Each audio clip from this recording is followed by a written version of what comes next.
Middle class ಅವರು ಇದನ್ನ especially ನೋಡ್ಲೇಬೇಕು. ಜೀವನದಲ್ಲಿ ದುಡ್ಡು ಮಾಡಕ್ಕೆ ಎರಡೇ ದಾರಿ ಇರೋದು ಸ್ನೇಹಿತರೆ. ಒಂದು, ದುಡ್ಡಿಗೋಸ್ಕರ ನೀವು ಕೆಲಸ ಮಾಡಬೇಕು, ಇಲ್ಲ ಅಂದ್ರೆ ದುಡ್ಡನ್ನೇ ಯೂಸ್ ಮಾಡ್ಕೊಂಡು ಕೆಲಸ ಮಾಡಿಸ್ಬೇಕು, ಅದರಿಂದ ನೀವು ದುಡ್ಡು ಮಾಡಬೇಕು. So let's see which one are you building ನಾವು.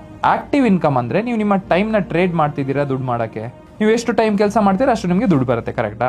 ನೀವು ಕೆಲಸ ಮಾಡೋದು ನಿಲ್ಸಿದ ಕೂಡಲೇ ನೀವು ದುಡ್ಡು ಮಾಡೋದು ನಿಂತು ಬಿಡತ್ತೆ. ಸೇಫೇ ಇದು, ಬಟ್ ಇದೊಂದು ಟ್ರಾಪ್ ತರಾನು ಇರ್ಬೋದು. ಪ್ಯಾಸಿವ್ ಇನ್ಕಮ್ ಇರಬೇಕು ಅಂದ್ರೆ ನೀವು ಎಲ್ಲಿ ದುಡಿತಾ ಇದ್ದೀರಾ ಅಲ್ಲಿಂದ ದುಡ್ಡು ಬರುತ್ತೆ, ಬಟ್ ನೀವು ದುಡಿತಾ ಇಲ್ಲ ಅಂದ್ರೂ ಬೇರೆ ಕಡೆಯಿಂದ ದುಡ್ಡು ಬರಬೇಕು.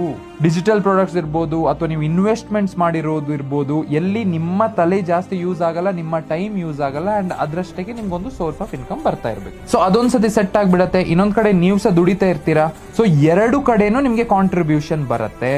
ಸೊ ಅರ್ಥ ಮಾಡ್ಕೊಳ್ಳಿ, ಎವ್ರಿ ಸಿಂಗಲ್ ರುಪಿ ನೀವೇನು ಇನ್ವೆಸ್ಟ್ ಮಾಡ್ತಿರಲ್ಲ towards passive source of income or wealth generation, ಅದೊಂದು ಸೈಲೆಂಟ್ ಎಂಪ್ಲಾಯ್ ತರ ಯಾವುದು ನಿಮ್ಗೋಸ್ಕರ ಕೆಲಸ ಮಾಡ್ತಾ ಇರತ್ತೆ, ನಿಮ್ಗೆ ರಿಟರ್ನ್ ಸ್ವಲ್ಪ ಸ್ವಲ್ಪ ಆದ್ರೂ ಸಿಗ್ತಾನೆ ಇರತ್ತೆ. ಸೊ ಬರೀ ಕೆಲಸ ಮಾತ್ರ ಮಾಡೋದಲ್ಲ.